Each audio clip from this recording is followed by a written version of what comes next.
Perfect.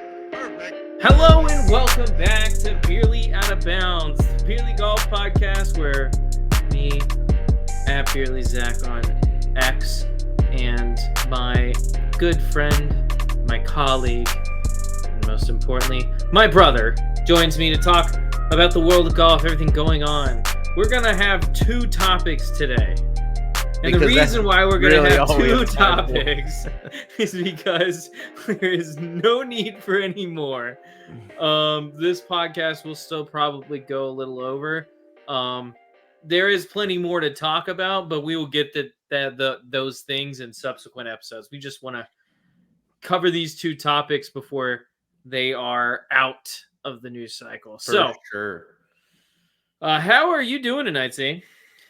I've been better. I'm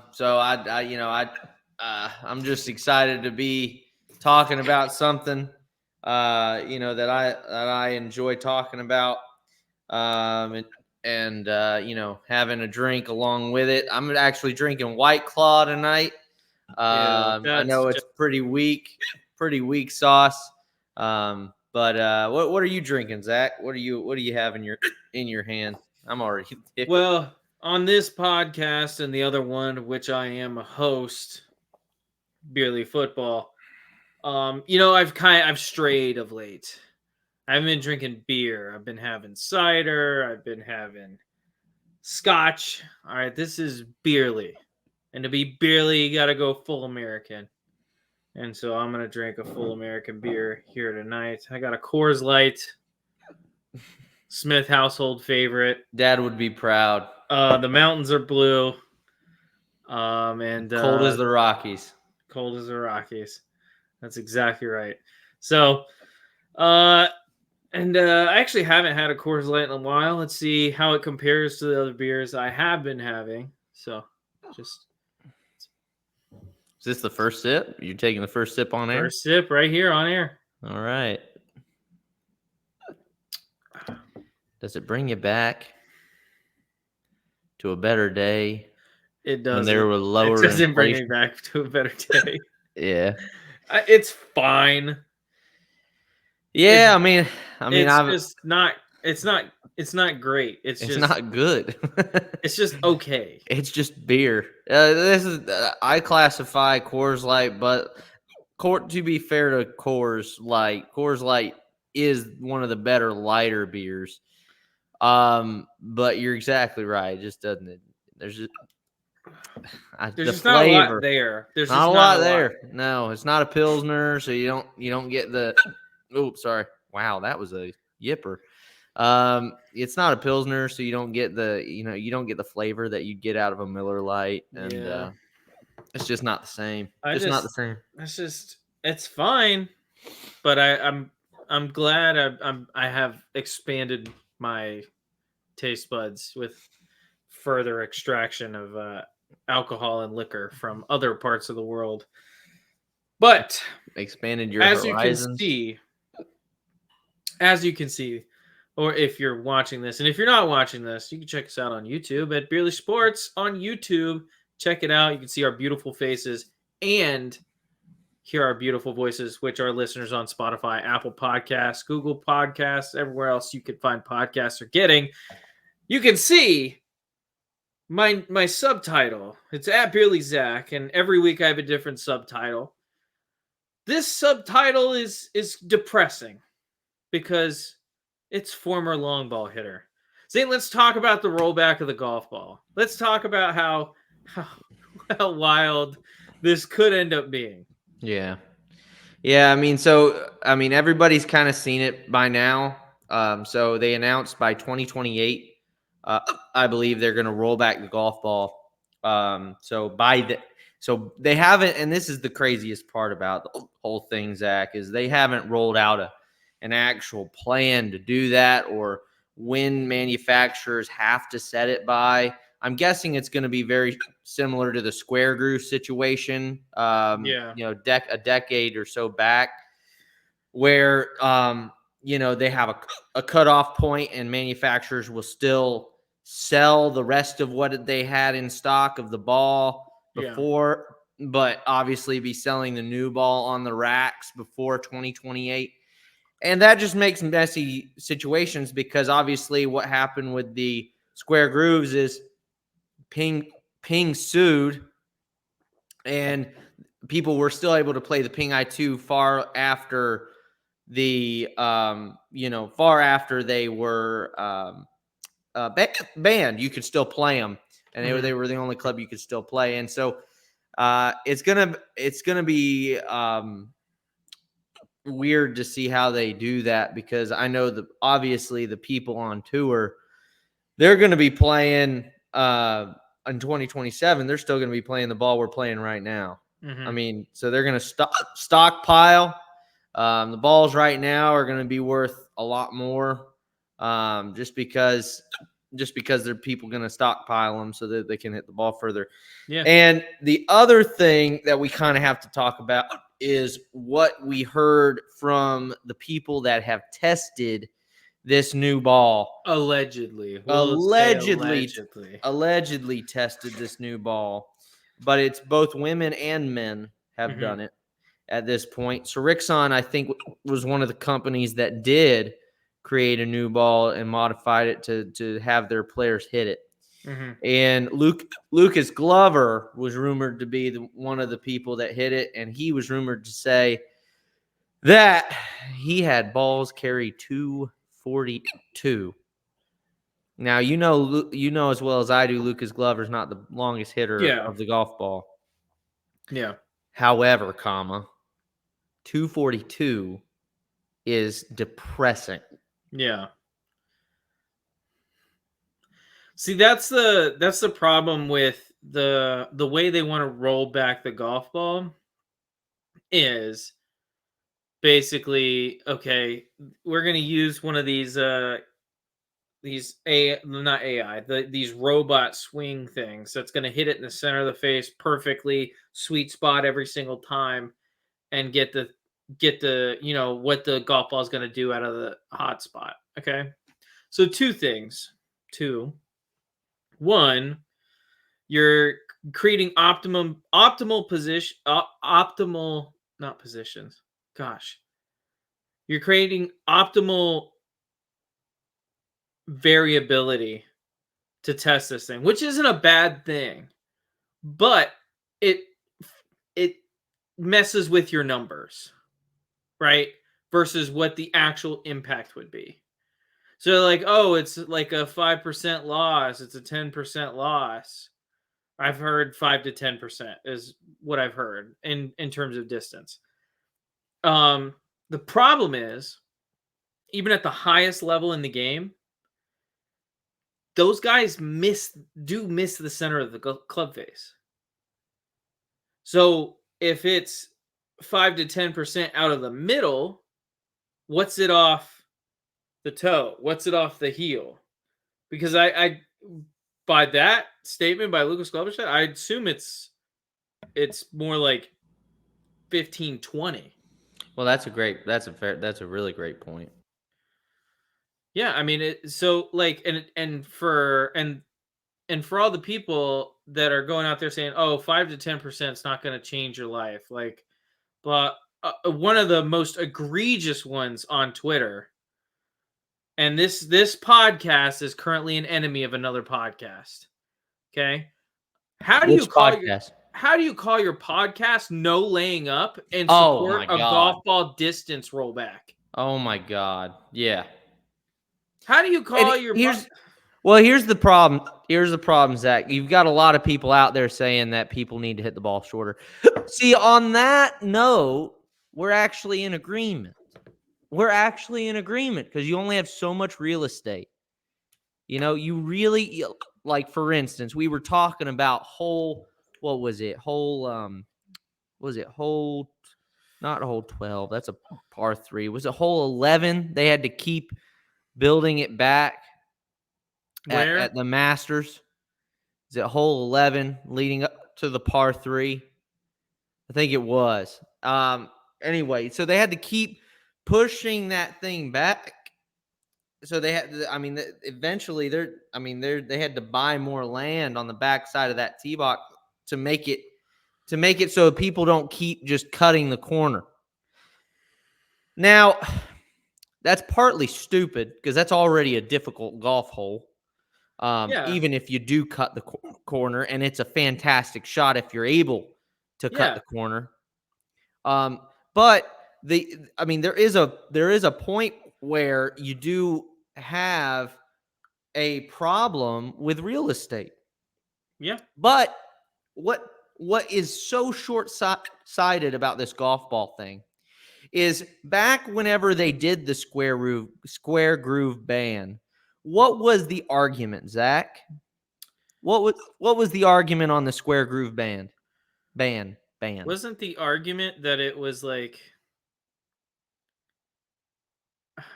I can't remember off the top of my head. The I know it was argument was that it digs into the golf ball so much that it causes it to spin at crazy spin rate, yeah. right? Yeah. So you would have wedges and the big thing was long irons sticking and whipping back. Yeah. So like you'd have a 6-iron stick and rip. And Yeah. so maybe not 6, maybe 7, but still. So you'd You have have a 6-iron stick. you'd And have these things stick and rip on greens where it wasn't happening before. And yeah. so that's really what they tried to do is they tried to make the spin less on these golf balls. Now the problem is that this essentially undercuts that because the ball now is going to spin crazy more. Yeah. It's going to spin 700 RPMs more than At the least. current ball with a driver, let Yeah. alone what we find out what it does with wedges. Yeah, I mean it's And gonna so be and it's going to be a uncontrollable hitting a wedge with that thing. and it's going to be a lighter ball. Mhm. So it's going to be a lighter ball so it's going to rip back. So think about the things that they've done in the game already. This seems to fly in the face of the other changes that they've made. Well, and so the thing with me is there are several things you could do to better address the distance problem.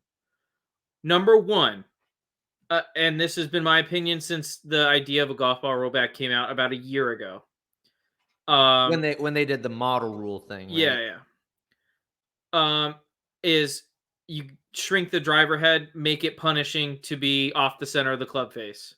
Because right now, the thing with the drivers nowadays is they're so big and the sweet spot is so big that you can miss the center of the club face and still hit the ball straight. You couldn't do that with persimmons, which is why you couldn't swing them that fast. So, like, shrink the club head, make it more punishing to miss the center. Another thing you could do shaft technology as well, but even easier than that on the PGA Tour, just shrink the shaft length. You can't create as much speed with a shorter shaft. 100%. It's simple centripetal force. If that shaft length is, and long drivers know this. Yeah. If the shaft is longer, the potential energy is higher. So you're going to deliver more club head speed to that ball at impact. Yeah. So, and here's the thing people don't realize, Zach. Do you know the driver length of drivers in the 90s? Do you know what the driver length of drivers were in the 90s? Was it like 39 inches? 39 inches. This is like wedge length, dude. It's like 7-iron length. No. What is it nowadays? It's 44 and a half. No. Keep going.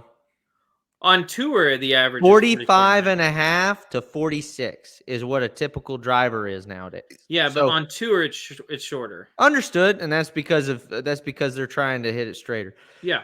And they can produce speed. So if you shrunk that down to where it was in the 80s and 90s, Zach, that would be at 43 and a half inches. Yeah. That's like 5 wood length nowadays. Yeah. So, I mean, imagine them trying to hit a smaller head. Again, it could be a 10 degree, 9 degree, whatever, like it used to be. Imagine them hitting that, and then they have a shaft that's 43 and a half inches, 44 inches, a smaller head, and you don't need to do anything with the golf ball at that point because it's already so freaking hard to hit the middle of the face. And on top of that, you could limit the shaft technology. Yeah. There is 100% you could limit the shaft technology. You could say that it's got to have a certain amount of torque to it. Mm-hmm. It's got to have a certain amount of torque because that's going to cause a little more variability in the Yeah. delivery from the club to the ball. You could do that. But then it also makes it easier to bifurcate the system. Makes it so much easier to bifurcate the system. Yeah. Other than a golf ball rollback. Yeah. Because the problem with doing bifurcating a golf ball rollback is because, and this is another excuse that the supporters of this have made. I include No Laying Up. I include Rory McIlroy. I include a bunch of people in this. Is that, oh, well, it was the companies and the players that didn't want bifurcation. It's like, well, the companies obviously didn't want bifurcation because then they'd have to set one of their machines to make pro balls and one of their machines to make am balls, and that doesn't make sense in terms of profit. So of course they don't want to do that, especially when there's better solutions on the table. But no, okay, we're gonna make the game more expensive because you think TaylorMade, you think Srixon, you think excuse me, Titleist, do you think any of these ball companies, Bridgestone, do you think any of them are going to foot the bill for this R&D? No, they're going to make it up on the player. And it's not going to be the PGA Tour players paying for it. It's going to be your average everyday golfer. Well, and I never understood honestly, I never understood the problem with bifurcation. I really didn't, because you have bifurcation in almost every other sport. You have bifurcation in the size of the football for football. You have bifurcation in the size of the ball in baseball versus softball. You have bifurcation in terms of college baseball to pro baseball and the bat. You have bifurcation in, I'm sure, many other sports like skiing and stuff like that. And on the size of the skis and how and what level. Sorry, and if you're a man versus woman, what or junior versus adult, how big the skis can be or whatever. You have bifurcation in every freaking sport. What makes it so different about this? Why is this so different? And I'll tell you why. It's exactly what you said. It's because the companies don't want to do this because it would eat their bottom line. Yeah. That's the only reason. The only reason. If it were truly for the game, they would do the equipment side. They would not the ball side. They would do the other sides of the equipment. They'd say they'd limit the amount. They'd limit that. I mean, shoot, you could limit the degrees on a driver. You could limit the shaft technology on a driver for the pros. You could still have the forgiving shaft technology for the AM.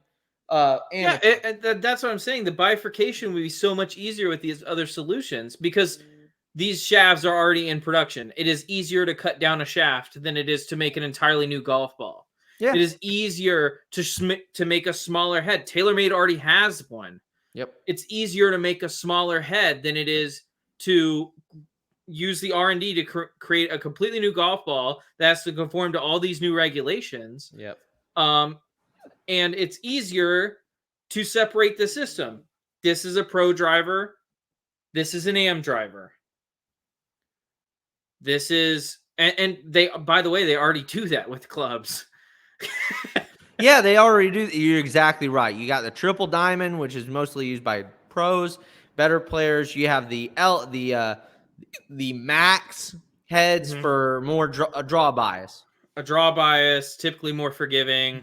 Yeah, I mean, you already see the bifurcate. I just don't understand why it would be so difficult. Have them hit mini drive. I mean, freaking TaylorMade would love this crap to sell more mini drivers and sell more of that. Oh yeah. I mean, I personally don't understand why they chose to do this, other than the fact they were like, I mean, other than the fact that maybe they just wanted to do it really dirty and quick and just say ball. Yeah, that's what it feels like to me. So, and some of the older listeners and viewers of this show, just to kind of give you an idea about what this golf ball is going to feel like and how far it's going to go. The Tour Balata made by Titleist is too hot. That ball is too hot and would be non-conforming. You're effing kidding me. No. Where'd you see this? It was I think it was Lou Stagner. No way. Yeah. Well, if Lou said it, I believe it. The Tour Balata from Titleist. If any of you have played or hit that golf ball, it feels like a bouncy ball. Oh yeah. Oh, and it feels like a bouncy ball when you drop it on the ground. Yeah. Feels like a rubber ball. Like you put in a 25 cent. That's too hot for this new amazing. golf ball. It's fascinating. This decision is fascinating to me. Because what do you do? What do you want to do as a sport when you get a big influx by something crazy happening, like a world-changing event, like the COVID outbreak of 2020? When you get all these people coming into the sport, what do you want to do with that? Typically, any smart person would want to use that as an opportunity for outreach and growth. Okay, how do we make the game more inexpensive and more more available? So like, how do we make it cheaper and easier to play? Okay, golf has decided we're going to make it more expensive and harder to play. So all these people that came in the past 2 to 3 years are going to immediately see the game that they've tried to get into become harder and more expensive to play, and they're just going to be like, well, I'm only been in this for 2 years. I don't need to continue with this. I'm just going to quit. Well, just think about this. Think of all the guys, and there's a lot of them out there. There's a ton of them out there, and you know this as well as anybody. There's a ton of guys that are pretty new to the game, that are younger, like on our side on our age side, who are sitting there trying to chase 300. Son, you ain't gonna hit 300 anymore. Nope. There's no chance. I'm sorry, there's no chance. I'm glad unless I got you're to in the gym experience every day. Unless you're in the gym every day, you're not doing it. You ain't doing it. They made it to where with their machines, you're not like they can't hit over 317 with their machines. Yeah, that's at the 125 rule. club head at speed. 125 club head speed, they can't hit 317. So, I mean, spare me, dude. Like, this is, you always say, and I tweeted this, you say grow the game, grow the game, grow the game, USGA, I'm talking to you. How is this growing the game?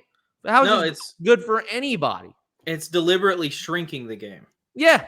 It's country club buttholes that decided to come up with this. It's one of the more baffling moves I've ever seen by a governing body in sports. Yeah.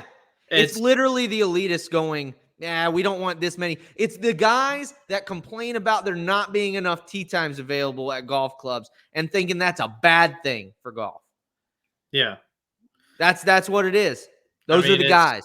Those are the guys that made this rule. It's been quite, like, this whole all the conversation and everything about it has been kind of crazy. And I have been heavily involved on Twitter and arguing with people. And again, I mentioned no laying up just because they were one of the more egregious ones on Twitter, being so Flushing it has been amazing. And Flushing it's been horrible as well. No, Flushing has been amazing on have they? Wait, what was the other one? There was another one that was talking about it and being in support of it, and I'm like, what are we doing right now? I know Rory was actually doing it. Rory was backing it pretty hard. Yeah, but he's got to. Yeah, but Patrick Herring. Yeah, but I mean, is that? I mean, he's the slime ball, is what he is. And we'll get into him in a second. But yeah, I just wanted to show you something real quick by Lou Stagner. Do you mind if I share my screen? Yeah, go ahead. All right, so we're gonna go ahead and share this screen. Let's see here. Bingo, bango, bongo. We're going to Lou Stagner. So Lou Stagner shared an interesting clip from the USGA. And here we go. So we're gonna watch this video right now. The most common, and number 3, it's reflective of the most common feedback we've heard over the years in which we've been asking for feedback. Whether you're talking to tour players, whether you're talking to teaching associations, whether you're talking to retailers or manufacturers, please don't impact the recreational game in a negative way. The game is healthy. We don't see recreational golf obsoleting golf courses anytime soon, and there's not as many forward tees as you think if you make the recreational game a little bit shorter. So, and number 3, it's reflective. So he said that's the USGA spokesman. So we're going to go back for real quick. Hold on. And Lou Stagner's tweet reads like this. He says, "Dear USGA Mike." So this is the head guy for the USGA. He says, "Dear USGA Mike, you released this video 8 months ago when the model local rule was proposed. For people that don't remember, that's the rule that was saying like the pros are going to play this ball, but all the AMs are going to play a different ball. So it was the bifurcation thing. And obviously we said that the ball is a stupid move anyway. We said it at the time, like, this is stupid that you bifurcated in this manner. But we never had a problem with bifurcation. They do bifurcation literally every other sport, but the way they were doing it was we thought was kind of janky. But then he said the game is healthy. Yeah. He said we don't see recreational golf obsoleting golf courses anytime soon. End quote. Quote, there is not as many forward tees as you think if you make the game recreational game a little bit shorter. End quote. Yeah. And this is basically saying we already don't have enough short tees for shorter hitters. And that's true. That's 100% true. Absolutely true.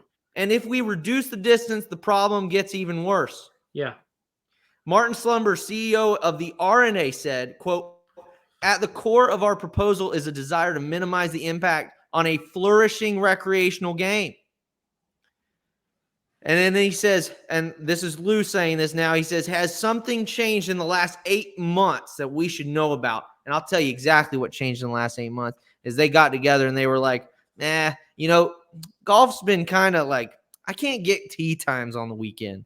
Like, we gotta make sure I can get some tee times on the weekend. How are we gonna go about doing that? I think I love that. I love that take. And my take is kind of funny. Like, I mean it kind of ironically, but the idea is that it's going to shrink the game. Yeah, it 100% is. Yeah, me and you both joked about quitting. Yeah, no, I'm dead serious. If I start hitting the ball 230 again, I will not play. I will quit. You'll just be an assistant pro in the shop, and it's like I just won't play because at that point it's not going to be fun anymore. I can't play the back tees hitting at 230. Yes, and this is the whole point. So if they do this, all of this crap about making all these courses 7,000 plus yards, 7,500 plus yards will be for nothing. So all these new courses that have gotten bigger, have gotten longer, will now have to shorten. They'll have to get smaller. There's one course, and this is a little bit off topic, I guess. In England that Rick Shields has been highlighting a lot. It's brand new, just built, but it plays back tees at 7,500. That's impossible with this new golf. No one's ever going to play that golf course. No, you can't. It won't be fun. No, it won't be fun. Yeah. And you know what? I mean, I went back to it a couple times this week on Twitter. I was like, what's the most exciting golf shot or exciting thing that's happened in golf in like the last 5 years outside of like Tiger winning a major again? And it was Bryson DeChambeau's shot over the lake at Bay Hill. Yes, that was one of the coolest because shots. It was superhuman-esque. Yeah. Because no one had ever seen that before. Yeah. And with this change, you're never going to see it again. You literally will never see that again. Yep. Because that shot is about 340 carry, 350 carry. Yep. And it's literally impossible to hit the ball that far with this change. Yep. So, congratulations. You made the recreational game worse. and you made the professional game less fun to watch in a time where we have sponsors dropping from tournaments on the PGA Tour. Shout out to Wells Fargo. Yeah, for real. I mean, 110%. You're exactly right. I mean, this is not only, this is going to make the game way less interesting to anybody watching. You know what? You know what stat? You know what stat I hear a lot of people talk about? Green and regulation percentage. Like the average golf fan, they love talking about green and regulation percentage. No, they love talking about crap. They love talking about what is Twitter for? Average drive distance. It's bombs. Yeah. What was last year? What was all of last year? Rory McIlroy driving that crazy par 4, like hitting it 410 yards or something stupid. And it's like that it blew up on Twitter. And you know what? I don't even like the guy, and that was really effing cool. Yeah. Like I loved it. Like I was like, oh, shoot some of that into my veins real quick. You know what I mean? Rory's opinion on this is completely self-centered. He's like, it 100%. won't affect me that much. Yep. And that's how he's viewing it. It's not going to affect me that much. Yep. Which is dumb. Well, let me rephrase. It won't affect my game that much. Because it very much will affect Rory McIlroy. Oh yeah, it's going to affect him more than anybody. No one wants to watch Rory McIlroy hit the ball 317 yards. They want to watch him hit the ball 340, 350, maybe even 360 on a downhill shot with the wind, maybe pushing 400. That's what they want to watch. They don't want to watch him hit the ball 317 and have to lay up into a par 5. Well, and here's the other stupid thing you got to remember. So there's a lot of thing that goes into golf balls, and this is what a lot of people don't realize. Is it's not just about the 3-piece urethane ball, right? Or the 4-piece or the 5-piece. Yeah. What the golf ball does is it has several key interesting characteristics that are going to change because of what they're doing. Number one, obviously, is that 3-piece thing. They're gonna have to make the outer layer thicker, right? So it's not going to be as easy to produce speed. They're going to make the dimple pattern different because that's going to play a role in the aerodynamics of the ball so that it doesn't carry that 317, right? So they're going to change a ton of different things that are going to affect everybody in a negative way. And the thing is, dude, if you want to make a golf ball change, like the dimple pattern thing is a real thing, right? 100% is a real thing. They have those straight fly golf balls that have a certain dimple pattern that will fly straight. Yeah, it will start. It'll end up where it starts. Yes. And so because of the dimple pattern on the golf ball. Yes, and it's just the dimple pattern. And so that's what people got to realize this is not a good thing for golf. This is not a good thing for golf. There are several things they could have done that didn't limit the distance in such a drastic way. And maybe they were kind of thinking, well, technology is going to jump to where it goes further again. It's like, how? How can it? You limited it at 317. You limited it. It's never going to get back up to where it was. Sorry, it's just not. Not only did they limit the distance, they also added a stipulation that it has to have a certain amount of RPMs, a certain amount of degrees, and it can't go 317. So they added all these stipulations to it. So, like, spare me about growing the game, USGA and RNA. I'm talking to you. Like, spare me about all that crap. That's just a load of crap. This doesn't grow the game for anybody. And we understand. This is the worst part. We understand that there's a real estate problem. Don't talk to us about a real estate problem. Yeah. There are real solutions to this real estate problem. But you're not talking about them. You're talking about making the game less interesting. So, spare me. Spare me. Anyway. Trying to find the no laying up stuff.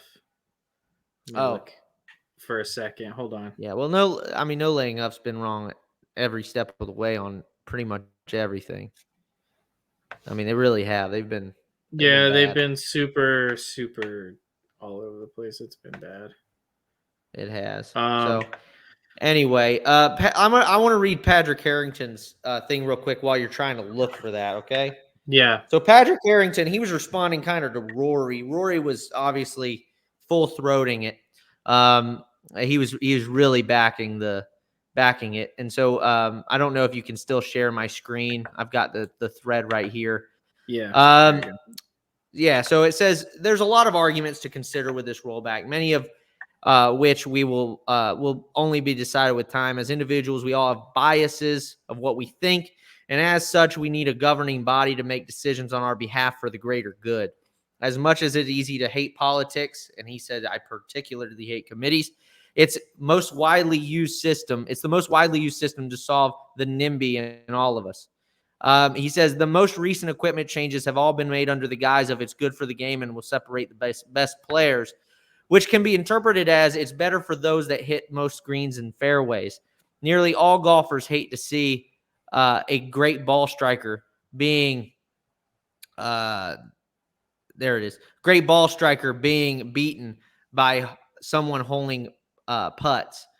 When in 2010 they changed the groove rule, it was a serious disadvantage to my aggressive style of play. But as there was only myself and Phil Mickelson against it, I rolled it into the common consensus that it was just good for the game. It was a battle that I had no support or justification for except for my selfish bias. So why fight on if I'm the only one? If I'm only going to look bad and lose? When the anchor putter rule changed, I laughed when all the players and anchorers tried to drum up support under the guise of who are these to tell us what to do. They were so biased and F them anyway for not supporting my dilemma back in 2010 with the same statement. My bias is showing up again. The governing bodies know that they caved a little and watered down the rule, which is why they've been stronger on rules since. The green reading material change, which is another thing we could talk about at a later date. Yeah. I tried them and found them difficult and time consuming. It just wasn't helping me. My bias again helped me to be against them. It was an easy rule change and much quicker turnaround than the other changes as it slowed down play. It took away from the natural skill of the game. Took away from the natural skill of the game. It was an easy sell and a positive win for the governing bodies. I can't think of a reason why our game's governing bodies would not act in golf's best interest. This is just one of the many rules this is just one of the many rules they change every few years. They don't always get it right, quote, penalty area, end quote, but they act in the group's best interest, if not always in the individual's best interest. If it doesn't work, they can change it back. Now my biased thoughts on the golf ball rollback. He says, I know this is going long, but this is where he gets into the golf ball rollback. He says, Tour Pro Golf is a big lobby / voice, but represents so few. Players don't like changing what's working for them.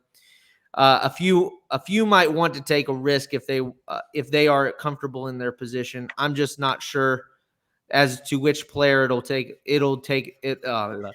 advantage. Will it give a bigger advantage to the longer hitters who can't always use their power now, a par 4, blah, blah, blah? Or will it disproportionately help the slower guys if the new spin parameters don't hurt them as much? The spin rate for me is a big change. Why hit it harder if it's just going to spin more and end up going shorter? The big winner is going to be the golf courses, obviously, and we all agree on this. Cost to build, cost to maintain, environmental requirements. So that's something. He says he believes it speeds up play for a few reasons. Obviously, won't spray it as much. Let's see. Yeah, and it pretty much goes on from there. He just goes. I mean, he it's very thoughtful. It's a very thoughtful thing. He said, most importantly, enjoyment is based off of your current expectations. If you expect to be 10 yards shorter of your playing partner and you hit it 10 past them, you are happy. You are happy no matter if it's 300 or 200 yards. It's relative to your expectations. Now let's change the driver head and the number of clubs in the bag. Remember, the ball and driver and the number of clubs have all been changed before and the game thrived. So, I mean, I can't help but disagree. Yeah. He's wrong. I think he's wrong. And it was a thoughtful statement.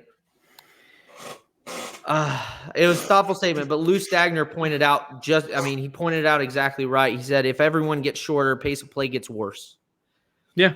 The USGA and RNA studied this as part of the Distance Insight report. Lou Stagner's exactly right, and he's the stat guy, so he'd know about that. Patrick, obviously, he went on to still disagree with him, but you can't disagree with that statistic. They did it over a huge sample size, and maybe in one group or two groups, maybe you play faster with that.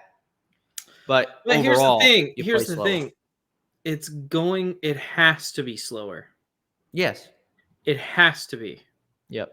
Because I don't care what golf ball you're playing. If you're an amateur with a slice, your slice is still going to be a slice. It's just not going to go as far. Mm-hmm. Yep. Off the middle or the outside of the face. It's just not going to go as far. And so you're going to still be in the woods, but you're going to be 20, 30 yards shorter than you normally would be because the spin has gone through the roof. Because if you play a slice, likely you're playing an extremely low spin golf ball to try and keep it from taking off. Yeah. You know what I mean? Everyone, and this is me speaking, I don't play a slice, but the members that do play a slice at the club I work for all play, guess what ball? Low spin? You asking me? Yeah, guess it. Low spin? Super low spin golf ball. Chrome Soft XLS? Nope. There's one more. It's more low spinning. More low spinning than that? Mm-hmm.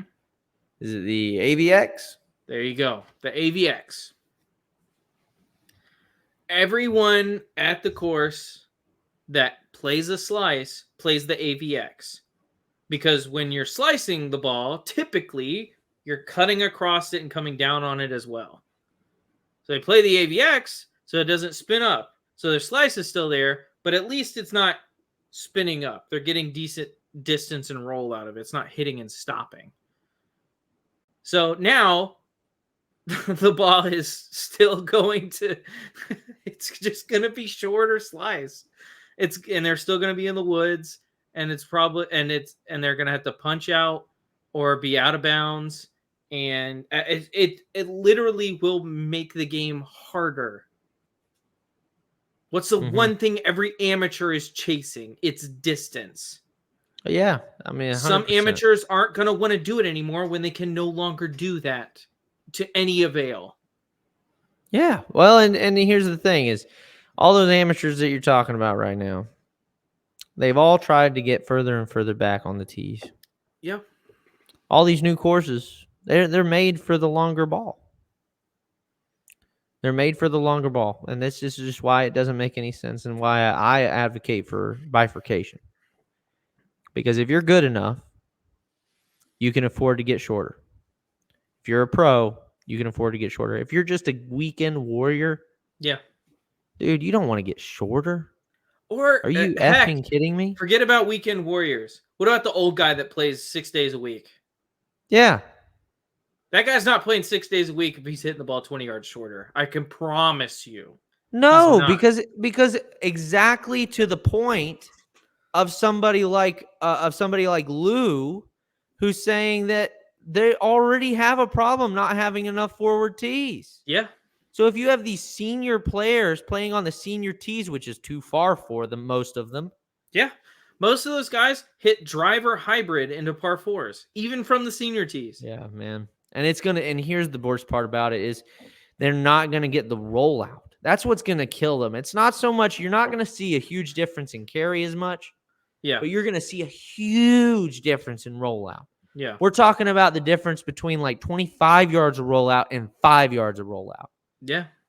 I mean, it's going to be that crazy, especially for, like you said, those guys with the slice, the cut. Yeah. With an AVX, that thing's going to roll out a lot. Yeah. With a It ain't rolling nowhere with no, its new ball. with this new I mean, ball, it ain't rolling you anywhere. talk about, I mean, you're talking about like 700 RPM increase. You're talking 1200, I know. 2000 I RPM know. increase with that swing, I know. which is what, Crazy. yeah. So that was a 700 RPM increase on a perfect mechanically engineered golf swing. Well, and so that's where you see these USGA. I don't know if you saw this. I wish I could pull it up. I don't have it. I didn't send it to you, so I don't have it to pull up. But it was the graphic. Maybe you have it. It's I can pull it up. okay, perfect. It's the graphic that shows you, and we talked about how it's lies. It's just lies, and it's just the worst form of lie. Is the graphic showing that it's only going to affect the pros 9 to 11 yards, and it's like, But yeah, that's just a straight yeah. up If lie, though. in, Here, it's a straight up lie. It's a straight up lie. It's trying to say that, okay, if it's a freaking machine, Yeah, in a machine, it's going to lose 9 to 11 yards. Yeah, exactly. But I really believe that Lucas Glover rumor was true. I 100% believe it. Because if you hit it on the bottom of the face with that added spin, there it is.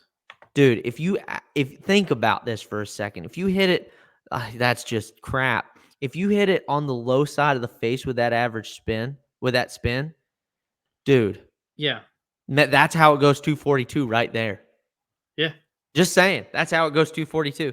Is you catch that one thin, dude. It's just no not chance. Going anywhere. It's not going to go anywhere. It's not going to roll out. It's going to go short. It's going to spin. It's going to rise and fall. Yeah. And so I think all of this is crap. It's one of the, and I keep saying this, one of the biggest blunders I've ever seen by any governing body ever. Any sport. Like, and I know I bring disc golf up a lot in our golf conversations. I thought it was a really dumb decision to say, like, oh no, you can't clear out like a running path for you to run up to your disc. I thought that was really stupid. They ended up, because of the complaints, because it was like, okay, but if you're in the woods and there's pine cones and you're trying to run up to your disc and you break your ankle, especially on the pro scene, you don't want to lose a top guy to a broken ankle because of your new stupid rule. That's exactly right. And so they changed it back. They were just like, okay, if it's behind your lie, you can clear it. Yeah. If it's a movable obstruction, you can clear it. Which makes sense. That makes sense. Yep. And then with this decision by the USGA and RNA, it's just, it doesn't make sense. It doesn't make sense any way you slice it. I don't care. Hey, guys are starting to hit the ball really far. Good. Well, they've been doing that the last 10 years. Why is it just now a concern? That's what blows my mind. Why is it just now a concern? Yeah. Who was that guy that made the Masters last year? College kid? Oh, from Georgia? From Georgia. He didn't play at Georgia, but he's from Georgia. I can't remember. It's the US. Was it the USAM as you're talking about? The guy who won the USAM. Yeah, I know who you're talking about. Anyway, I tell you what, Sargent? No, not Sargent. Greg Sargent. Yeah, Sargent. Yeah, Greg Sargent. I don't think it's Greg. I think it is. No, I don't think it is. I think it's like Adam Sargent. Anyway, what's he gonna do? Gordon. I knew it started with a G. Yeah. But what's he going to do? I mean, that's his big advantage, right? What, driving? No. Gordon Sargent, I mean, he drives the ball far, but he drives the ball far. Rips the ball, dude. He hits the ball far, but I mean, he was getting. All I know is what I saw at the Golf Club of Georgia whenever they did the exhibition. The German kid was nailing it past him. Really? Oh, airmail. airmail. And you're right. He hits it ball far. Let's see. Let's look up his Gordon Sargent, U.S. Amateur. Gordon Sargent. Here, I'll look it up real quick. But yeah, I mean, I don't think that he's driving distance. Let's see, driving distance. There we go. He does hit the ball far. I guess he hit a 350-yard drive or something. Anyway, he can bomb the ball. Yeah, he can hit the ball far. It's one of his biggest strengths. I'll put it that way. Maybe I'm thinking of a different kid. No, I think you're thinking of the kid that went to LIV. Am I? Think yeah, this ain't him. You're exactly right. I'm thinking of a different guy. Yeah. I'm thinking of a different guy. Gordon Sargent absolutely rips the ball, dude. Yeah, 185 miles an hour ball speed average. Yeah. Okay. I got you. Yeah, it's a different dude. I'm thinking of a different guy.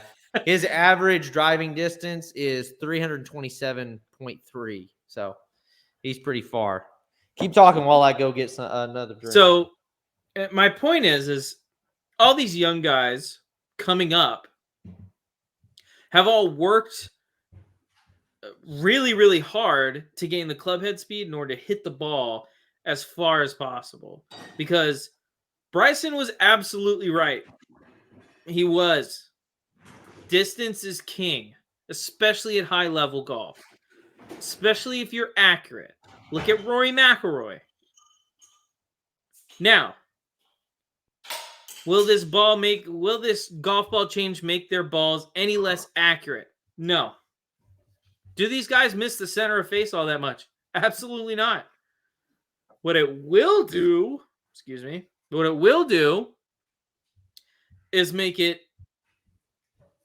it'll make it harder to see those guys take advantage of the work they put in for probably, I'm going to go out and say it, maybe a decade or more to hit that far. The work that they put in is now wasted. They're no longer getting the same advantage they got. Now I know what you're probably thinking. Well, Zach, this rule change affects everybody equally. Everyone's hitting the ball shorter. Okay. Not really. But those guys worked to get that distance so that they could attack par fives in 2. Mm-hmm. So that they could have short wedges into greens. This is the way that they have built their game. Well, and I'll push back on you a little bit there. I do think I think the better argument to be made toward your side of what you're saying is that it's not going to work out like that. Kind of like how we looked at that graph, that image, that graphic where it said 9 to 11 yards, and then it said such and such to such and such yards, and it was kind of proportional. Yeah. I think what's going to happen is it's not going to be as proportional as they're saying. So I think it literally would be almost impossible for it to be as proportional as they're saying. No, so my point is that the ball, exactly what you were saying before, right? Is that it's going to really matter more of where you hit it on the face versus what I think it might end up being where you hit it on the face matters more than anything, than delivery, which obviously as a golf coach, you're like, well, duh. Yeah. It matters a lot, even in the current game. Yeah. But what I'm trying to say is I do believe, especially from the testimony of those players that have hit the ball, it sure sounds to me like the forgiveness on the face goes way down. Regardless, there's no change in technology on the face side, but because of the ball and because of how it interacts with the face, significant drop off in forgiveness on the perimeter of the face. And so that's what I'm saying is 100% it'll affect a lot of these guys that you're talking about, because they've grown up in a game where they get that a lot. They get a lot of forgiveness, Yeah. and they've got the swing speed of like 185-mile-per-hour ball speed. And it's like, this is going to change all that. This is going to change all that. This is going to benefit. The guy this is going to benefit is the guy who hits the dead center of the face every time. Yep. That's the guy who it helps. Shout out to Brian Harmon. Yeah. Yeah. But that's the guy who it's going to help. It's not going to help any of the other guys. Yeah. The guys who pepper the face, which there are plenty, and people don't realize this. Those pros are good. Those pros are great. Yeah. But there are plenty of guys who struggle with their driver even on tour. There are plenty of guys who pepper the face even on tour. Yeah. So anyway, and they hit the middle of the face a lot more often than everybody else. Yes. Which is why it makes it so sad for the rest of us. But it makes it sad for the rest of us, and it's why that graphic is total garbage. Yeah. Yep. Yes. Yes.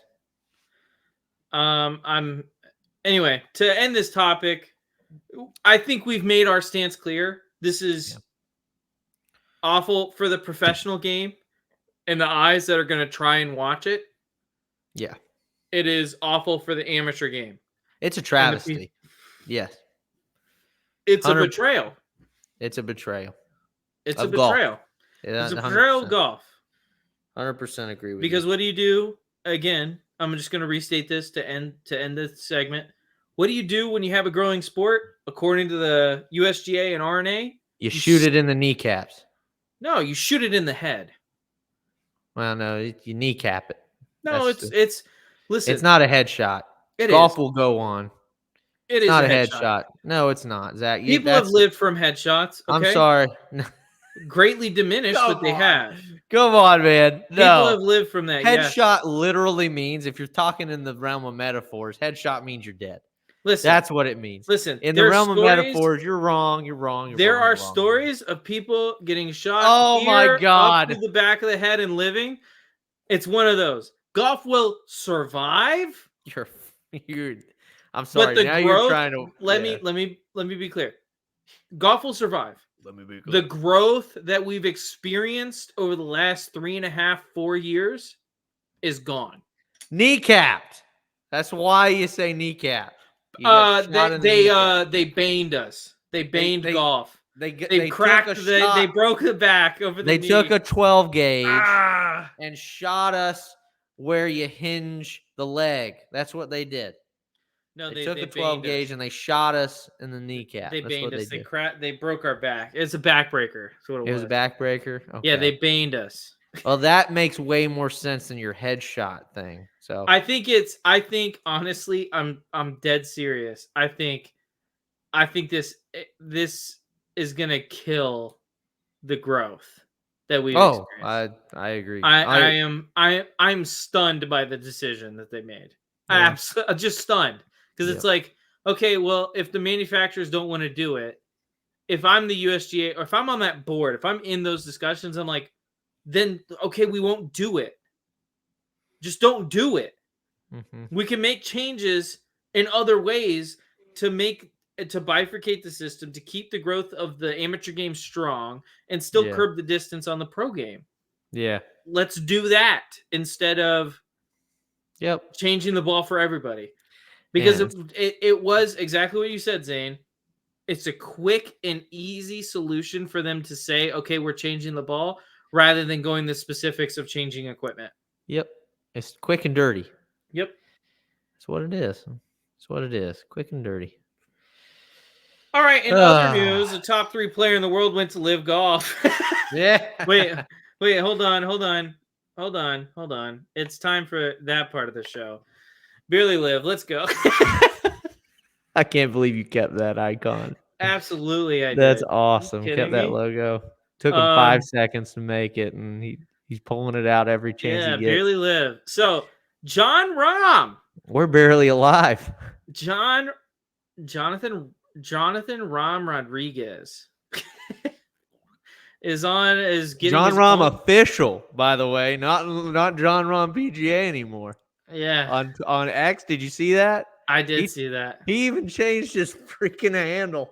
That's So awesome. John Rahm to Live Golf for an equity stake in a team, which I believe he is partnering with Callaway Yep. to do that as well. Yep. And a It is $600 million deal. There is a reported amount of money, which is about $600 million. Mm-hmm. But that has not been confirmed by John Rahm or any of his associates. So we don't actually know the amount of money, but it's reported to be It's around around $600 million in an equity stake in a team that he will basically own part of. Yep. What are your reactions, Zane? Well, I mean, the first thing we got to say is we called it. I mean, we called it. We called it. We called it. We saw the writing on the wall. The whenever writing the was on the TGL wall when he Dude. dropped from TGO. Dude, whenever he took, and we called it way before any rumors came out. Yeah. I mean, we literally called that crap. Yeah. TGL, we even said, we were like, it's kind of weird how he's like taking all this stuff off of TGL, and he told him to take all his stuff off TGL. It's really strange. Yeah. Why is he being so quiet? He was so loud at the beginning of all this LIV PGA Tour stuff. And sure enough, he turned. He done turned. And someone a zombie. else, well, actually a couple different people have changed their tune since this signing. Yeah. One of whom was Rory McIlroy. Yes. Okay, we need to. Okay, Europe is gonna get creamed without John Rahm, so Yeah. we need to change the Ryder Cup rules. We gotta allow LIV players in now. Yeah. Yeah. What That's a- exactly right. What a scum! I'm gonna say it. What a scumbag! Scumbag. Yeah. What a scumbag! Because all the stuff that he said about not only, first off, and he's still saying, by the way, Yeah. about not only other European players that left to go to LIV, Yeah. but other non-European players going to LIV, saying that they were taking blood money, all that garbage, saying that Yep. they had no principles, saying that LIV Golf was trying to buy the integrity of the game, and now it's okay because a top 3 player in the world, someone who is well respected in the game of golf, decided to go and join that league. That's exactly right. That's exactly right. You ready? You ready? Switch it to me. Switch it to me. Switch it to the I'm thing. switching it. Hold on. Switch it to the thing, Zach. Switch it to the thing. Yeah, here we go. Here we go.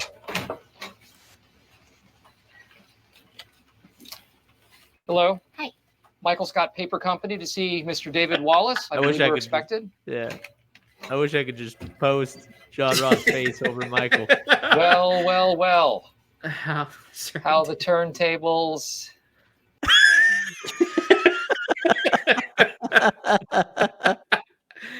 I had to pull it up. I had to do it. I mean, I think Rory's statement after John Rahm signed was literally like, Awesome. he made the This is decision awesome. that he felt was right for him and his family after all the stuff he had said about Ian Poulter and Lee Westwood. After Oh my all that God. stuff, Yeah. he goes out and says that. It's the most. It's the Ooh, most fake thing ever. Let's It just be is. completely It really honest. is. It's the Because most here's fake thing. why Rory now is okay with bringing in LIV golfers into the Ryder Cup and potentially the PGA Tour. We'll talk about that later, or a little bit later. Yeah. Here's why he cares. And this is I'm gonna go ahead and pull this up as I talk about this, but it's not because he's good friends with John Rahm. It's not because he thinks John Rahm is a great golfer, which he is. But there are many good and great golfers on LIV. It's because it affects something very important to Rory, arguably the most important thing to him. And that is Rory's money. It affects Rory's money to have John Rahm go to LIV.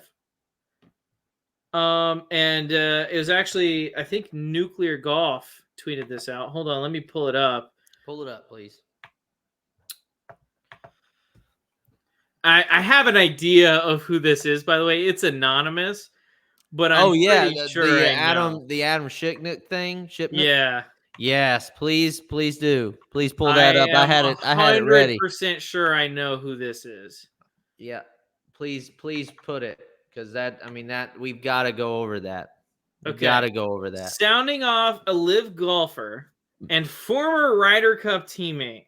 So that already narrows down the list quite significantly. Gave a Yes. quote to Alan Shitnock about Rory McIlroy in his new book, Live or Let Die. F Rory, I'm so sick of hearing about how he's some kind of hero who is saving golf. He's bought and paid for like everyone else. It's just that his money is coming from the other side. Did you know that when Whoop wanted to do a deal with the PGA Tour, the tour insisted that Rory be one of the endorsers? He was given a $10 million equity stake that is now worth $200 million. How do you think he got his deal with NBC? The tour brokered that too. The tour is so reliant on Rory now, they've given him his own league, even though it will compete with the tour for viewers and advertisers. 100%. Rory's fighting so hard for the tour because he wants to preserve his revenue streams, not because he cares about the tour itself. That he is being held up as some kind of savior on Twitter by all the fanboys with their crappy podcast. Like no laying up, calling you out. No laying up. Hashtag fraud pod. Go ahead and tweet it out. Hashtag fraud pod. Tells you how little people really understand what's going on. It's so true. I mean, Yes. we knew this from the very beginning.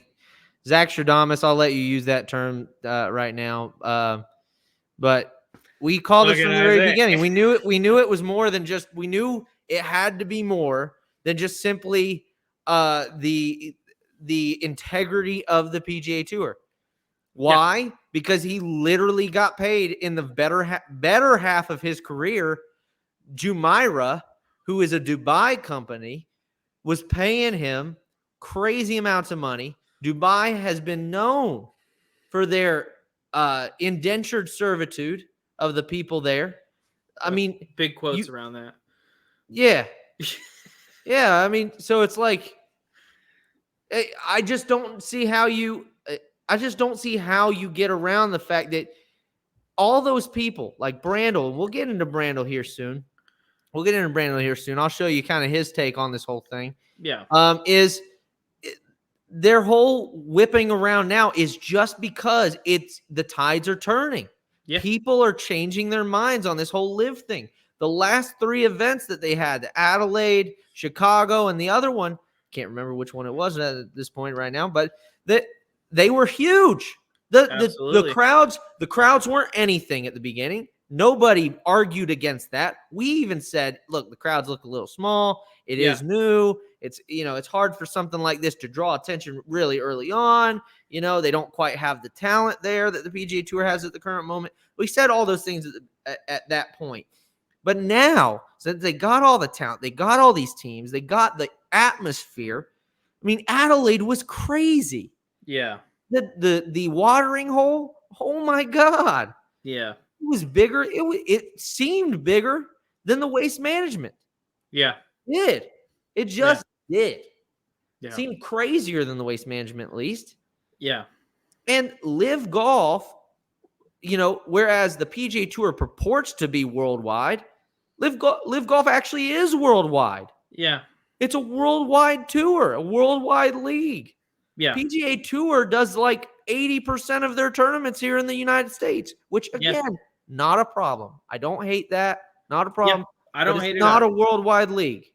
It's not a worldwide league. And so I can't remember who tweeted it, but I followed him. He's another guy that does a podcast. You know what? I'm going to shout him out just because I like him. Okay. Give me a second. I'll bring him up in a second, but he tweeted out that everyone's been talking about how like LIV Golf isn't growing the game and blah blah blah blah. The view that LIV Golf is not growing the game isn't a view that is entirely American centric, and I hate using that term, but it is. 100% agree with that. LIV Golf and their golfers are going and playing events that they never could have on a PGA Tour schedule. Mm-hmm. Joaquin Neiman and who's the other guy? Anyway, they played in it's Chile. They went and played in their country's country's open event, which may not seem like a big deal to anybody else, but it's a big deal to the Chilean people that the best golfers to ever come from Chile are there playing in their country's open. Mm-hmm. It may not be a big deal that, the PGA Tour golfers are going playing events in Asia, but it's a big deal to those people who have never seen a star of that caliber playing in those events. Mm-hmm. So to say that LIV Golf is not growing the game is just factually inaccurate. And John Rahm saying that he thinks this contract and this having this team and being able to play in fewer events over the course of the year and being able to compete at a high level because he is getting an invite to every major. Mm-hmm. He thinks that he can grow the game better than he could playing on a PGA Tour schedule where you have a mandated number of events you have to play and a mandated number of places you have to play. Yep. Which is, and honestly, which in and of itself is such a archaic way of running a tour. It really It's is. so archaic, and we talk about this we talk about this not on the podcast, but we talk about this in person all the time. Zach, is the law of diminishing returns, right? And so football is kind of experiencing a little bit of that, right? They're trying to grow the amount of games in a season, and obviously they have injuries to run into, but there's a reason why. Basketball, for instance, there's a reason why a lot of people tune out basketball now, and that's because they have like an in-season tournament. They've got an unbelievable amount of games, right? Mm-hmm. Unbelievable amount of games. And then you have the All-Star break, and then an unbelievable more amount of games, and then they play the finals, right? Yeah. I mean, that's why football is so cool, because it's 16, 18 weeks, and then you have the playoffs. And then you have and then you have the Super Bowl. Yeah. And it doesn't last all year, not even close, right? And it's kind of the same thing with the majors, right? They're hits, boom, you get the action. And this is kind of why I like the way they did it. They moved it to month to month to month to month. It's kind of neat, but they left a little bit to be desired on the end, the PGA Tour did, because they wanted to go to the playoff model. But you go boom, and then you wait a little bit, and then you go boom, Yeah. And it's like you get those hits, and those hits feel good. Yeah. But if you constantly get hits over and over and over and over and over and over again in rapid succession, mm-hmm. well, then you don't feel much. You don't feel much, and so it's that's harder. Kind of, it's harder to feel the punch of a big event. You know what I mean? Well, that's why, Dan Rappaport, God bless his soul, he's such a nice guy. He seems like such a nice guy. But fence sitter. But have an opinion, Dan Rappaport. Yeah, for real though. But and that's why I said God bless his soul. But Dan Rappaport, dude, he was complaining. I don't know if you saw my tweet on this. He was complaining about them not having as many LPGA/PGA events. And joining the tours and stuff and having more events like that. And it's like, where would you put it, Dan? Yeah. Dude, you only have 365 days in a year, only 52 weeks, 52 weekends. Where are you going to put it, Dan? You got about 87 golf tournaments in that time. Where are you going to put it? Where are you going to put it, Dan? So it's like, dude, all these people saying like, grow the game this, grow the game that. And then they refuse to call out things that actually diminish the game. It's like, oh my God, man. Like, pick a lane. If you're in the team of growing the game of golf, be on the team.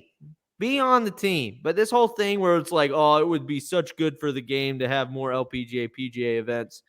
Which I do agree with. I Yeah, agree with that. that's fine. That's fine if you agree with that. I honestly don't necessarily think so. Now I think you'd I think have to. The problem with the one they do currently is that the marketing for it is terrible. oh, it's so bad. They don't market it at all. It's so bad. It should be War of the Genders. It really should be. They should make it War of the Genders. Well, you can do a tournament like that. You can do a team game tournament like they're doing right No. now or No. last weekend at Tiburon. It should just be War of the Genders. It should just be War of the Genders. You have the women set distance, you have the men set distance, and then you play golf. It should be that. And you could make it really cool. That I'm giving them ideas now. Ooh, I'm in idea mode. What you could do is you could have a men's bracket and a women's bracket, and you play all the way down until the finals, and it's just a man versus woman. And whoever wins, wins. That would be dope. I'm sorry. That would be dope. And you'd have, obviously, you'd have the difference in distance, but you'd have to figure out a way to do that statistically to make it fair. Yeah. But women could win if you did that, because women putt at least on the LPGA, the top 10 women putt just as good as the top 10 men do. Yeah. And so it's like, man, that would be so cool. That would be cool. But the way they do it, where it's just pairings, like kind of like the Shark Shootout always was. I mean, this was always a thing. Yeah. Is just kind of laughable how it's like, oh, this should be bigger. It's like, dude, this has always been a thing. Well, it's never been big. Here's the thing. It could be bigger. Zane, I didn't even know about it until the tournament was almost over. Yeah, that's true. I agree with you there. If They you didn't want do a good job this to selling be it. bigger, make it bigger. Market it. Pretend like you give a shit. Yeah. And I don't normally curse on this podcast, but pretend. Yeah. Put any money into marketing. It would be bigger. It would be. It would be bigger, but I do think the format has a little bit to be desired. One thing Dan did say, and this is part of his not fence sitting thing. I don't mean to be too hard on Dan. Dan seems like an awesome fella. He does seem like a good guy, but he is very much a non-opinionated person. Well, he's a reporter. Yeah, I cut him a little break when it comes to that. I guess. But the thing that Dan said that would be pretty neat, he did throw an idea out there, and that was like a Ryder Cup style event where it's the countries and yada yada yada of the men and women. And that'd be cool. I mean, I get it, Dan. I get you got all these ideas, but it's like, again, back to the whole thing where do you put it? You know, where do you put it in the year? Where do you put it in the year? And I don't know. I think we're trying to make so many of these events just the biggest thing in the world, and it's like they're just not going to be that. I'm sorry. Yeah. They're just not going to be that, and it's not a bad thing. It's just a thing. It's just a thing. Real quick, I wanted to shout this guy out. So, it is at Pro Golf Critic on. Oh, he's pretty good. I like Pro Golf Critic. He has a podcast, GLU Golf Club, but he's really good on a lot of stuff. So that's awesome. If you guys like golf podcasts, which I assume you do if you're listening to this, make sure you check him out. He's been excellent on the golf ball rollback. He's been excellent on the LIV stuff. So I wholly recommend him. And then back to LIV golf stuff. Real quick, I do want to go. We mentioned Rory flipped his tune. We didn't go into another guy that has flipped his tune. I'm going to go ahead and share that right now with you guys. Let's go to present, bang, share screen. Don't show these tips again. Jeez, I didn't click that before. And then we're going to go to here. All right, let's see it. You ready to rock and roll, Zach? Let's rock and roll. Let's rock and roll. What is golf going to look like? What's the PGA Tour going to look like in 2 years? 3 years? Well, I hope the LIV deal goes through now. It's obvious the best thing for the PGA Tour. And if it goes through, it remains to be seen whether LIV lives or not. If it doesn't, it looks like Rahm was the strategic play that LIV needed to make to bring this merger together, because each side has something the other side wants. Obviously, the PGA Tour would like an infusion of money, but LIV looks at the PGA Tour, and what they see is a seat at the table, legitimacy, legacy. Every one of the 50 million golfers in the world knows about the history of the PGA Tour. They have the respect and recognition of commercial entities, broad commercial entities, whereas there's a lot of pushback for Saudi Arabia involvement in some of those avenues. So Saudi Arabia gets an immediate seat at the table and the respect and recognition of partnering with the single best golf entity in the world. So they both have something that they want. So if it comes together, I think golf is better off. If it doesn't, then you're going to have this never-ending competition between LIV and the PGA Tour, which, sadly, it's hard to imagine how LIV loses here. The governor of LIV is Yasser Al-Rumayyan, who is well-educated.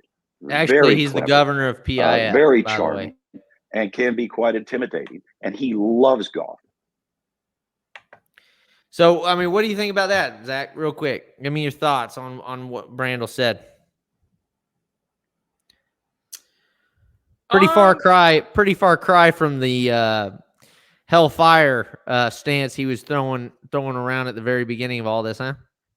Yeah, I mean, here's the thing with Brandel. So there's a number of things, actually. I'm just going to start the thing with Brandel. Brandel is, in my opinion, the same as Rory, in that they are having their revenue streams challenged, and that is why they finally are okay with it. That's exactly right, boy. World runs on. Oh, there's all these major companies that won't work with LIV, but will work with the PGA Tour. Oh, well, you just lost Wells Fargo. Oh, okay. You mean, like, I'm going to say 80% of the top 100 companies in America have Saudi Arabia investment? You're saying that they won't work with LIV because of that. No, they aren't offering sponsorships because it's volatile right now, or it was volatile before. Yep. Now they have another world-class golfer playing on that tour. They have 15 of the last 30 major winners on LIV. Mm-hmm. So now it starts to become a calculus where if we lose one more, we now have fewer major winners on the PGA Tour than on the LIV Golf Tour. So now it becomes a calculus in the minds of advertisers. Okay, are people going to watch a tour with, let's say one more leaves. Let's say who's a major winner that would leave? Hell, we'll go with Brian Harmon. Let's say Brian Harmon leaves. Mm-hmm. He's only got one major, but that makes the balance 16-14 now. Yep. LIV has more majors in the past however many years than the PGA Tour does. Yep. Now advertisers are looking at, well, the Top Golf, which if we're saying the majors are the pinnacle of the game, which I think every fan of golf would say they are. I think every player would say they are. If you're looking at the pinnacle of golf, which is the majors, well, now LIV has more majors than the PGA Tour. And now, as an advertiser, I'm thinking, people don't watch golf to see, no offense to any of the names I'm about to name, but they don't watch golf for, let's say, I'm trying to think of a name. I can't remember his name. Dang it, I had a really good example and I can't think of his name. Dude, they don't watch golf for Cameron Champ. You haven't They been don't able watch to... golf for Cameron Champ. There you go. They don't watch golf for Cameron Champ. Okay. They don't watch golf for Cameron Champ. They watch golf for John Rahm. They watch golf for Rory McIlroy. They watch golf for Brooks Koepka, Bryson DeChambeau, Tiger Woods. They watch golf for the big names. Yeah, the people who play the best. That's what what they watch golf for. Exactly. Well, So- and so real quick on that same note, I mean, this is what the PGA Tour is contending with. PGA Tour live, and this is from our boy Dan Rappaport. He said live golfers have now won 4 out of the 5 tournaments to begin the season on the DP World Tour. Louis Oosthuizen wins the Alfred Dunhill Championship. Mhm. You also have the 2021 Player Impact Program. Let's see the count of those that are live golfers from 2021. This is back before live was a thing. Tiger Woods, number 1. He's obviously not a live guy, but number 2, Phil Mickelson, live. Rory McIlroy's next. Jordan Spieth, then a live guy, Bryson DeChambeau. Next is Justin Thomas, not a live guy. Dustin Johnson, live. Brooks Koepka, live. John Rahm, live. And Bubba Watson, live. Yeah. So you've got all these player impact programs. Remember, the player impact program isn't about winning. Tiger Woods didn't win any golf tournaments that year. Yeah. That player impact program is all about how much of an impact they make on the game at large. Yep. How many eyes they draw. And you already have, what is that, 6 out of the 10? And Tiger isn't going to play many more events in his career. Correct. So their biggest draw Yep. isn't going to be at the events. Yes. So what does that do when advertisers are seeing? I would say a majority of the players, no, without a doubt, a majority of the players playing are on the LIV tour are the guys that draw eyes. Yep. Which is, got to be honest, all that advertisers care about. Yep. And if we look at the LIV players, this is another thing. This is from Golf Digest. LIV players now have won 15 out of the last 30 major championships. Yeah.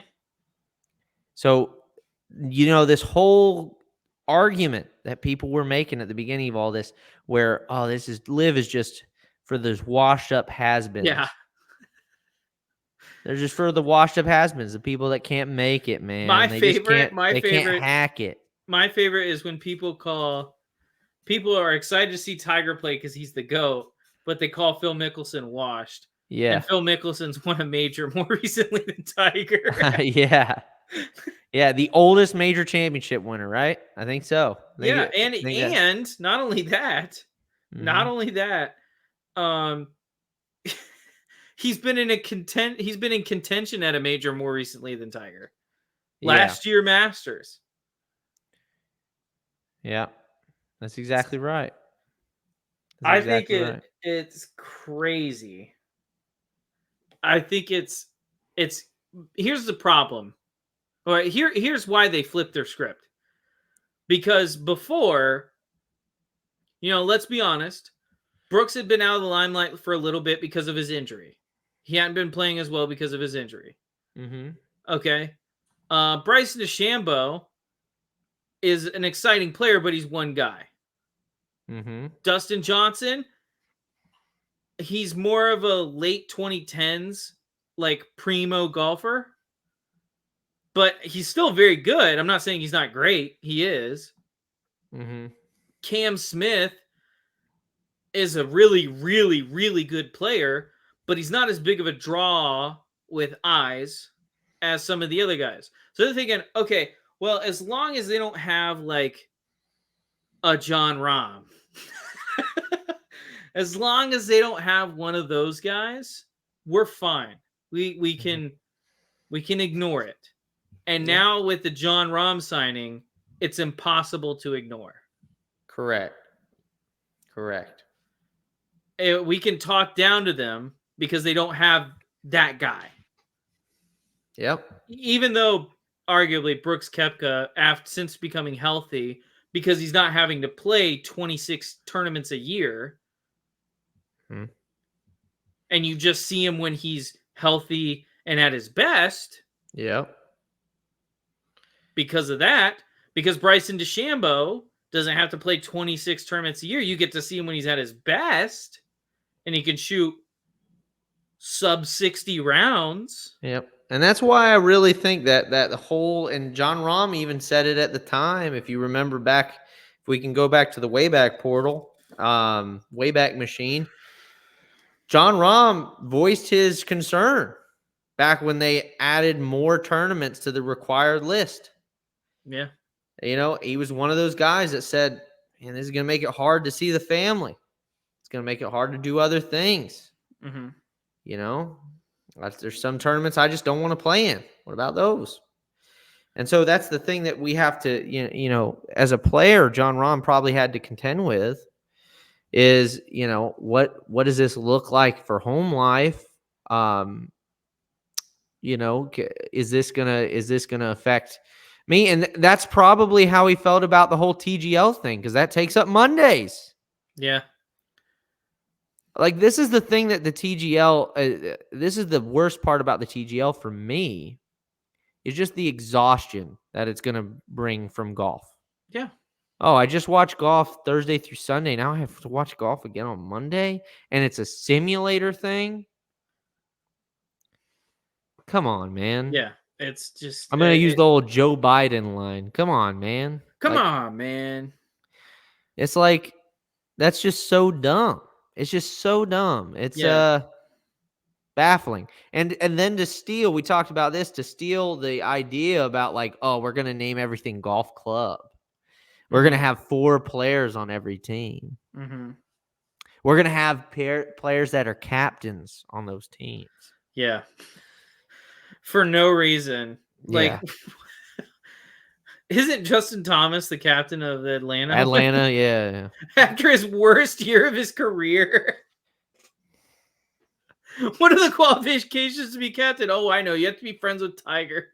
You have to be a big, it's just brutal, man. So, no, I think this is a win. I think this is a win for golf. I really do. I think that this is gonna make LIV so much more watchable. I mean, it already was getting to that point. I mean, I watched Adelaide.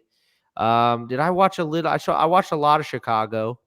But it's going to make it a lot more watchable, even though and here's what we've already said this, LIV is still more watchable than most PGA Tour events. Oh yeah. Because it's condensed, it's not as much time commitment, right? You can watch more golf shots. Yeah. So you have better announcers. Oh my God, are the announcers better on LIV? They're actually really interesting. Good. They don't whisper like this. Oh my God. Yeah. I got to write the left breaker here. This is a joke I often use. If you ever are having trouble falling asleep, Zane, give me a year between 2010 and 2023. 2020. Just 2020? Yeah, 2020. Okay. If you ever are having trouble falling asleep, turn on the 2020 Travelers Championship broadcast that you can probably find on YouTube. For Thursday. Any day. Doesn't matter. Any day. And just turn the broadcast on and you'll be asleep in 20 minutes. Oh, it's so bad. It's so bad. No enthusiasm, man. Very little enthusiasm. And see, LIV, they have the guest hosts and stuff, and man, it's awesome. They do a pretty good job. They do a pretty good job of the entertainment side of things. Yeah, they do. So, and then there was one last thing, and that was Tony Finau. Now, before we go into that, okay. Roy's been coming around on LIV, but he's not coming around on being a douche nozzle. I don't know if you saw this. Rory McIlroy tweeted, the best thing to happen to the European Ryder Cup team was Stenson to LIV. Yep. Which makes me think it was Stenson that said that to I either think it was him or Ian Poulter. Oh, it could have been Ian. Absolutely. Or actually, Lee Westwood has had history with Roy. Yeah. So it could have been. It's one of those 3 guys. I am leaning toward Henrik Stenson. Based on that comment, because that's not a comment you make about someone that just left your league to go to another league. That's a comment about someone you don't like. What Yeah. Rory said. Yeah, that's true. So I have to think honestly, it's leaning more. Everybody thought that would. By the way, that threw everybody because everybody had thought like Rory's this nice guy. Blah blah blah blah blah blah blah blah. People He's a thought that pesky was a child. parody account. People thought Well, that was a parody account. that's because Ian Poulter basically made this sarcastic comment. It's like, there's no way this is Rory, guys. It's a parody account. Yeah. That's because he made a joke comment, and He then was all the making a Rory joke. fanboys took it as gospel. He's like, oh, Yeah. okay. Yeah. Yeah, my favorite player would never do this. He would never act like a child. Exactly. And it's like, no, that's definitely Rory's Twitter handle. Yeah, that's like, Rory. That's Rory. And then Lee guy. Westwood said, I remember my first beer. That was a good one. That was awesome. Shout out great. to Ireland. Haven't done that on Shout out Barely to in a Ireland. while, but shout out to Ireland. Lee Westwood's not from Ireland. You gotta understand. You're not understanding. You gotta understand. I refuse to understand that. That just doesn't make sense. So rumors and falsehoods. So rumors were flying, and rumors still are flying about Terrell Hatton, but rumors were flying big about Tony Finau moving to LIV. Now, Tony Finau would be a great addition to LIV. He's a family man. He's also very interesting to watch because he's such a tall figure. He's charismatic too. And he's very charismatic, man. He loves the game. Loves loves playing it. So, but people were saying, oh, he's going. And I think what happened here, because I haven't heard anything to the contrary, I think what happened here is he just wasn't offered what he wanted. That's what I think too. He was definitely in talks, and those talks definitely went a long way. Yeah. And at the end of the day, they couldn't come to an agreement. Yeah, which happens in sports all the time, by the way. So anybody that's like, oh, they didn't get him. Oh my God. It's like, I mean, they didn't get him. It's just like one of those things. So, and this was him. You can pull this up now, Zach. So this was him. He posted this on Instagram. He said, the 2023 season is in the books. It was a special and incredible season, highlighted with a win at the Mexico Open. It was my 6th win on the PGA Tour. Another highlight was reaching the Tour Championship for the 7th year in a row. But unfortunately, not the Ryder Cup. Yeah, not the Ryder Cup. Heaven for forbid. Some reason. Heaven forbid we take 2 guys that didn't even make the finals, let alone one guy who didn't even make the playoffs. As this year comes to an end, I'm grateful to play the game that I love and have the opportunity to compete at the highest level. I'm excited for 2024 and looking forward to playing the 10th season on the PGA Tour and stoked to be defending in both the Mexico and Houston. Thank you to my partners for your continued support. Thank you to the fans for all the love, for our whole Finau family. See you all in Maui. Hashtag I'm not leaving. So, I mean, it's a definitive statement.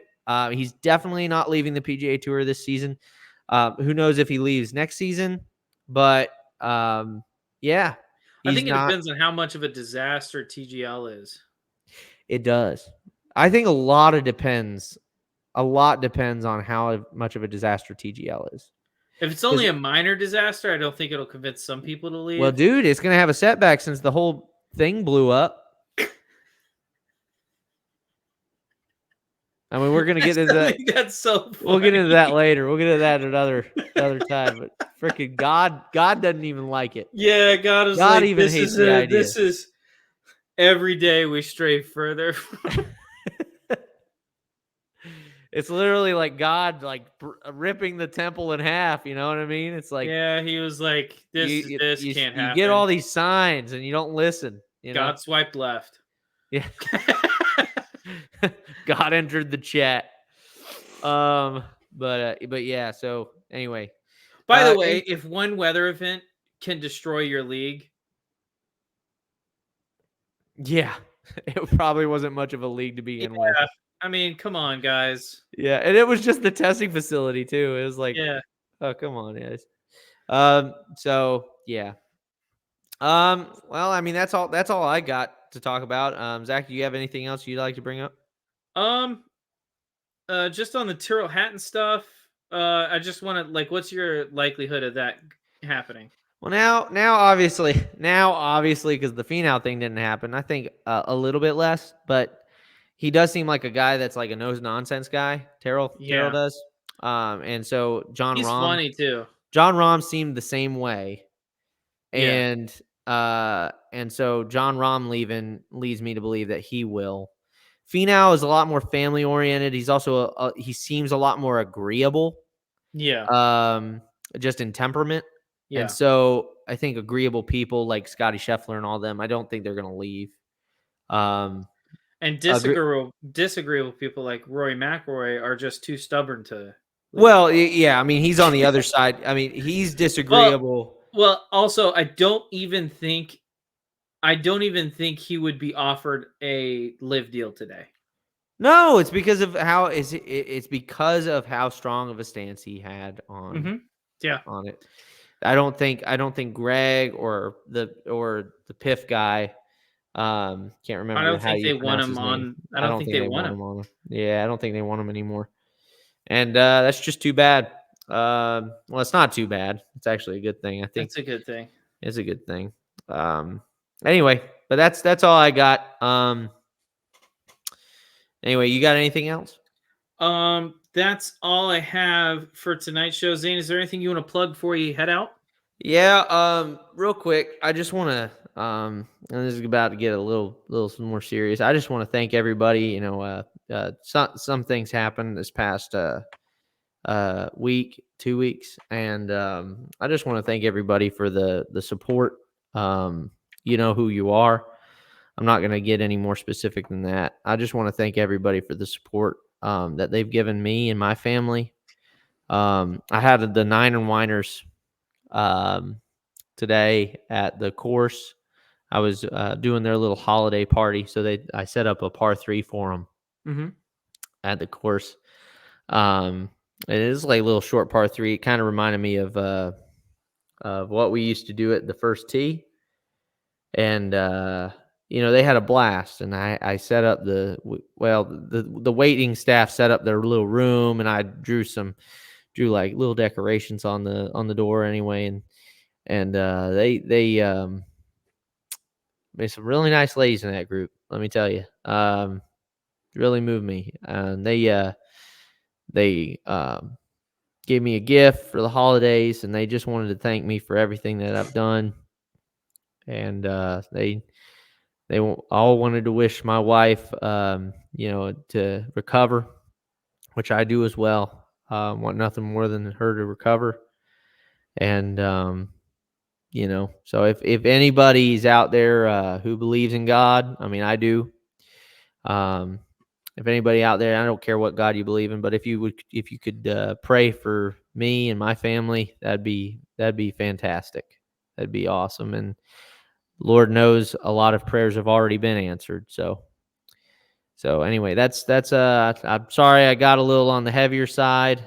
I know we like to keep this podcast light, but I just wanted to say that. I had to get that off my chest, and this is the place to get stuff off your chest. So yeah, in front of tens of people. Exactly. Most of the people we know personally, anyway. Yeah. So, one more thing I want to plug before you head out. It's the merch. Yay, merch. We've got the beers and merch, bombs. Capitalism. Hoodie. Oh, I love the beers and bombs. Oh my God, Zach, I love it. Oh. Beers and bombs. Oh, I'm gonna buy it tonight. I'm gonna go in there and buy it as fast as I can. The beers and bombs hoodie available until 2030 for AMs, 2028 for professionals. That's awesome. And if you use code holidays at checkout, you get 10% off your order. Awesome. Because it's the season of giving. Listen, all I do is give. I give. Also, I learned how to say I'm him in sign language. So just real quick, I'm going to do that for the podcast. Okay. So what you do is, I got to back up a little bit. You got to do what you do is you go, I'm him.